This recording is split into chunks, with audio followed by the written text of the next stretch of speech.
आज हम बात करने वाले हैं कक्षा 10 गणित विषय के चौथे अध्याय द्विघात समीकरण से संबंधित एक और प्रश्न की।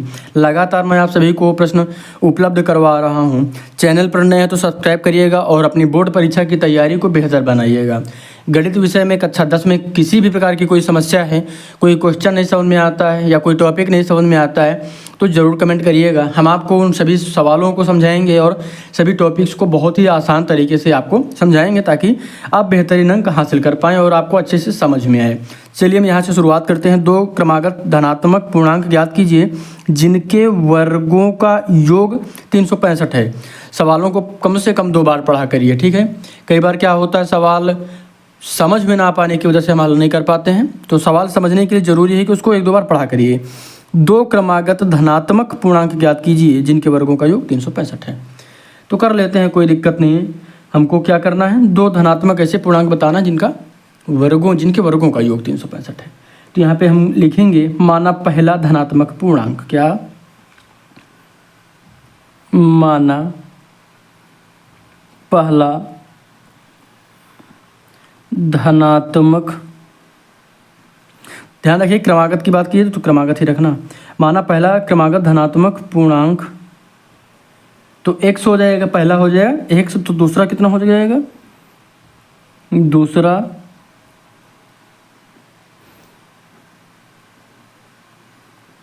दूसरा हो जाएगा x+1, ठीक है। अब इन दोनों का जो वर्गों का योग कितना है, 365 है। तो यहाँ पे लिखेंगे क्या, दोनों क्रमागत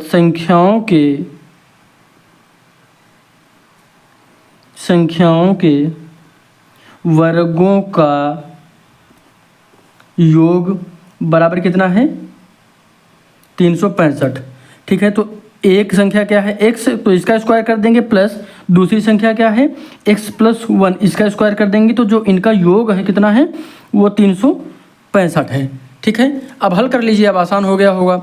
तो यहाँ पे क्या करेंगे, x² प्लस, इसको जानते हो क्या करना है, इसको डायरेक्ट जो देखिए सूत्र बन गया कि नहीं, a+b का होल स्क्वायर सूत्र हो गया ना, तो आराम से वही लिख लीजिए।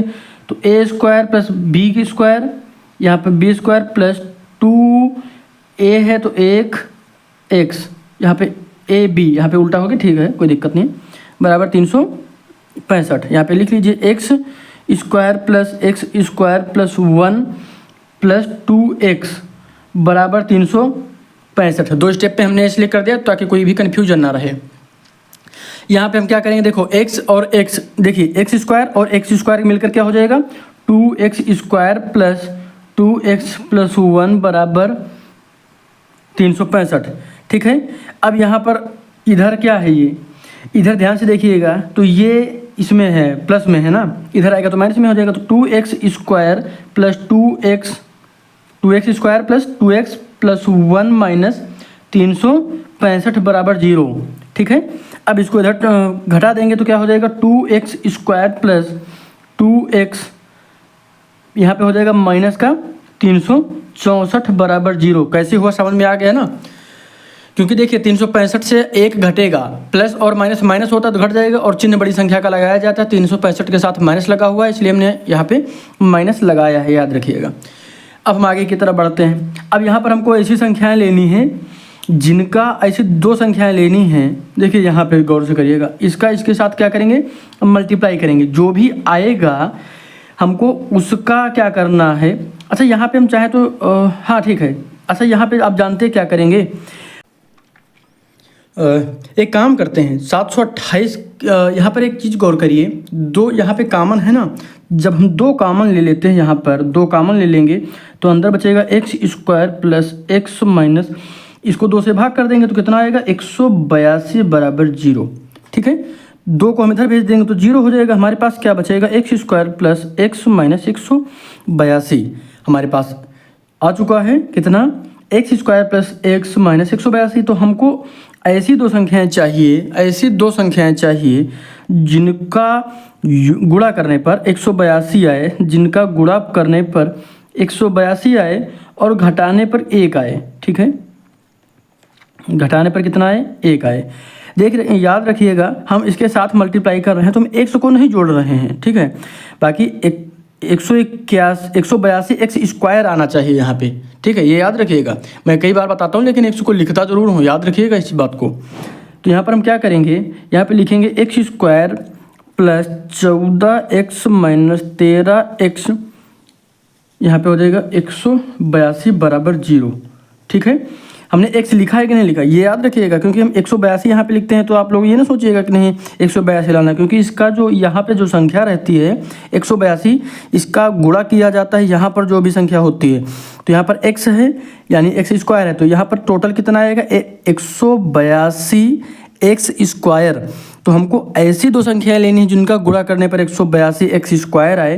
तो यहाँ पर हम क्या लिखेंगे 14x और 13x, तो 14 और 13 का मल्टीप्लाई इतना होता है और x का मल्टीप्लाई हो जाएगा एक्स स्क्वायर। ये कई बार हम चीज़ें बता चुके हैं, ठीक है, याद रखिएगा। अब यहाँ पर और यहाँ पर जो भी कॉमन है वो लिख लीजिए, x कॉमन हो जाएगा तो अंदर बचेगा x प्लस 14, यहाँ पे 13 कॉमन हो जाएगा तो अंदर बचेगा x प्लस 14 बराबर 0। एक ब्रैकेट में क्या हो जाएगा x प्लस 14 और दूसरे ब्रैकेट में हो जाएगा x माइनस 13 बराबर 0। एक बार हम x प्लस 14 को 0 के बराबर रखेंगे तो हो जाएगा हमारे पास क्या, x बराबर हो जाएगा माइनस 14, ठीक है, और दूसरी बार जब रखेंगे तो x माइनस 13 बराबर 0, तो x बराबर 13, ठीक है, याद रखिएगा। अब यहाँ पर हम क्या करेंगे, जब हमारे पास ये x की वैल्यू कितनी आ गई 13, जब हम प्लस वाला लेंगे याद रखिएगा, माइनस वाला नहीं लेंगे। यहाँ पर और एक बार में 13 की वैल्यू रखेंगे, 13 + 1 बराबर 14। तो वो दो धनात्मक पूर्णांक क्या है, क्योंकि धनात्मक की बात की जा रही है ना, तो धनात्मक वाला ही लेंगे। 13 और 14 इनका इसका वर्ग करेंगे और इसका वर्ग करेंगे, तो दोनों को जोड़ेंगे, वर्गों का योग।